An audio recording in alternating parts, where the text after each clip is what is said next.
Hello everyone, and welcome to the second part of the Working with Audio in Clip Studio Paint. I'm David and I'm really excited for us to do this, so let's do this. Almost everything you see will be sped up because the footages I got were very long, so I'll have to speed it up. So I hope you enjoy as you watch, and I'll talk along to give you any comments when I see anything interesting. Okay, so the prompt we'll be working with today is a guy walks slowly as the rain begins to fall. He looks up and says with contempt, "Oh, rain." This is what we're going to be working with today. I'm really excited for us to see how this thing goes. When I'm done with the storyboard, in animation you have to do your storyboard first, then your animatic, then you can go straight into animation in order to help make the animation process easier. I made the storyboard into certain panels, which reads walk slowly, rain approaches, rain falls but he doesn't notice, close up of dude, he looks up and says, "Oh, rain." Walks out of camera and the rain still falls and then the animation ends. I really wanted this to be simple and something very simple to work with, not too professional, so the drawings are a little bit, they're not too good. So I do apologize for that. You see me use the storyboard to make the animatic. I'll take them out and then align them together, and when I'm done with that, I add the audio with it to sync it with it. Later I'll show you how to do the lip syncing. And if you've watched the previous video, which I really hope you have, you will see that everything that we're doing over here has been thought over there. So if you need a quick refresher, I suggest that you go back to part 1 and then go and watch it and then come back. You can just pause it and then open the previous video and then watch it.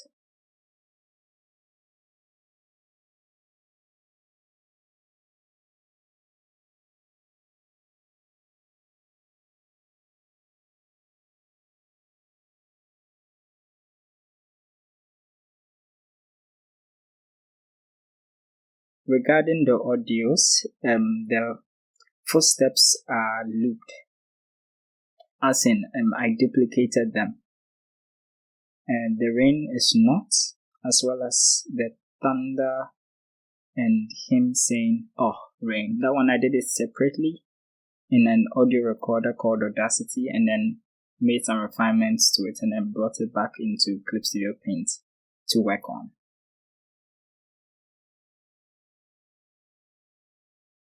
There are lots of free softwares and tutorials online on how to record audio, so be sure to look them up.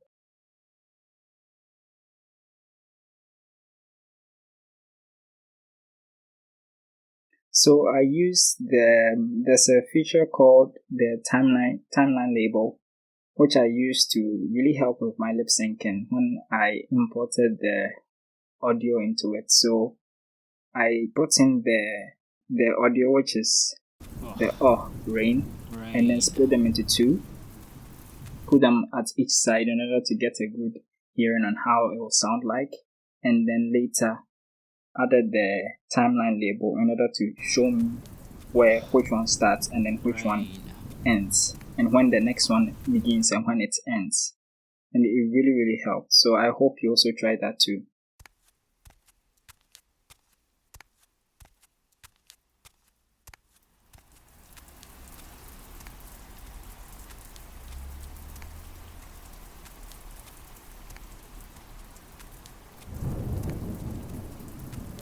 Oh, rain.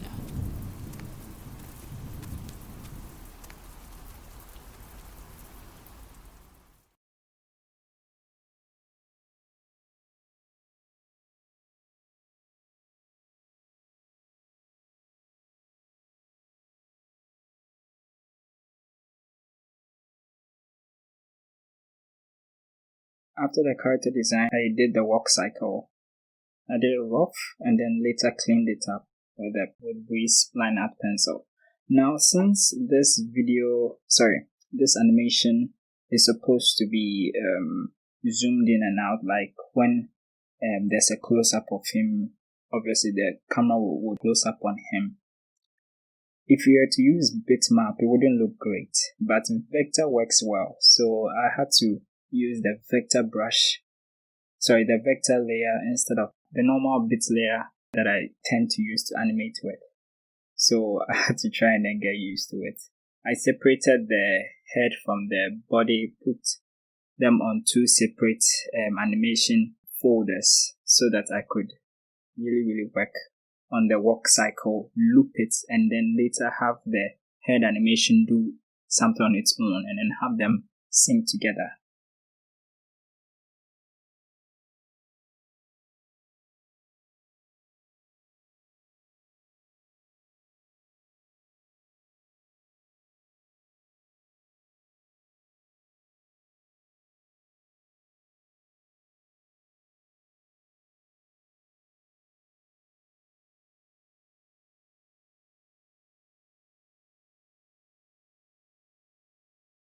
Okay, so this is how I lip sync. What I do is that I usually have a mirror around me. I always act out my character before I actually go ahead and lip sync. I say out what he says, I say it out loud and act like how I would expect him to do it, and then later animate it as I feel my mouth movement. Sorry if that sounds a little bit weird, but say it like how he would say it. And then take note of your lips movement. Having a mirror helps because as you do it, you can see how your mouth will move and then you can actually draw that on your character.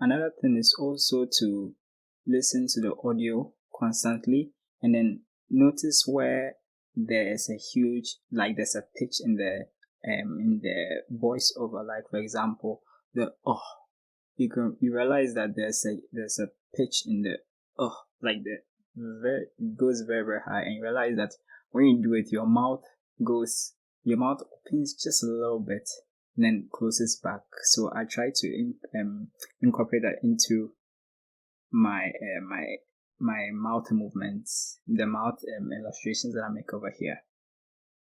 And with rain, it sounded like rain, so I had to really I had a mirror around and it was quite weird. I had to open my mouth and then draw it to see how it looked like.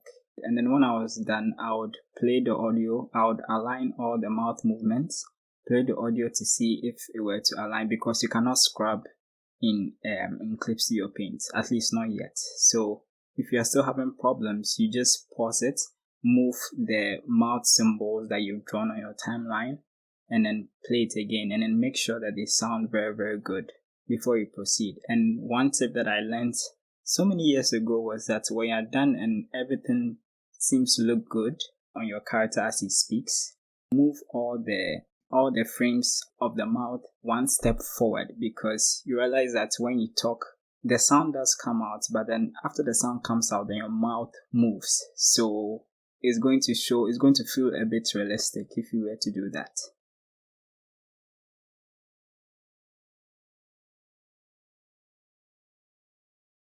Okay, so there's another issue that I realized regarding the huge file size. As your file gets larger, your animation playback time begins to seriously lag. You notice it in the playbacks as well, that it can get quite awful. So I suggest that you turn off all the other layers, focus on one thing, which is, for example, the walk cycle. Focus on it first, make sure you finish it, make sure it's perfect, it's synced with the sound of the footsteps. Then you turn it off by turning off the eye, and then you go on to the lip syncing process. Make sure that everything else is turned off, only the head, which is what I'm working on here, is on, and then its sound too is on. Turn off all other sounds because it's going to be very distracting. Once you're done with that, then you animate it with it. When you're done, make sure everything sounds good with the mouth, the lip movements, and then later you can bring them all together by turning them all on to avoid playback lag.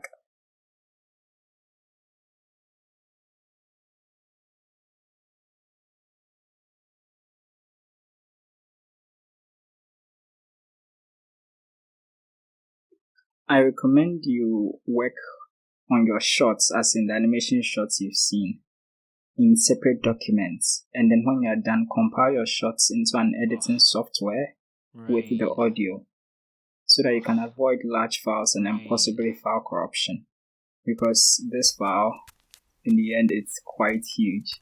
Its final size was 123.7 megabytes, which was, well, because of this demonstration I really wanted to do this, and I'm really glad I did. I'm glad it didn't crash.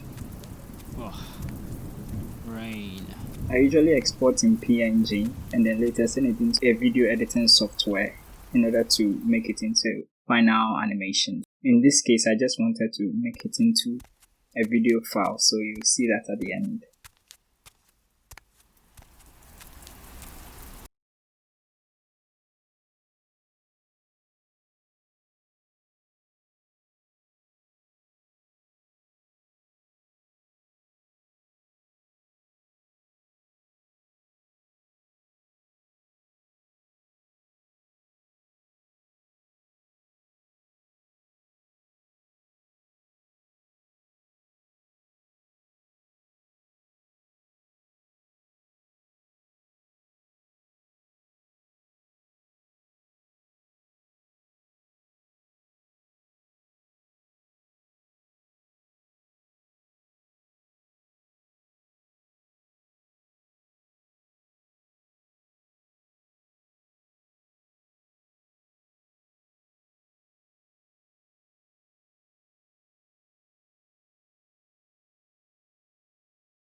Make sure that it's above everything, so it falls on everything below the layer, pellet noise layer.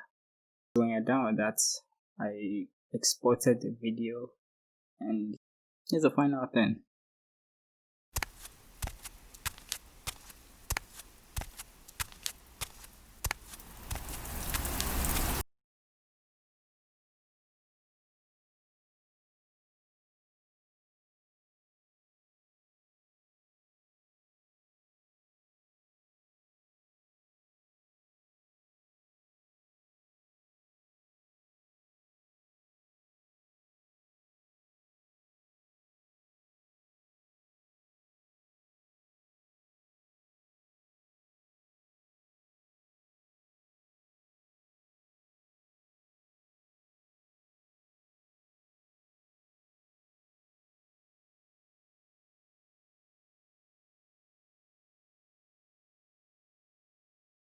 Your paints, especially working with the audio, and maybe anyone else who also wants to know any approach lip syncing in a software that probably doesn't have audio scrapping feature.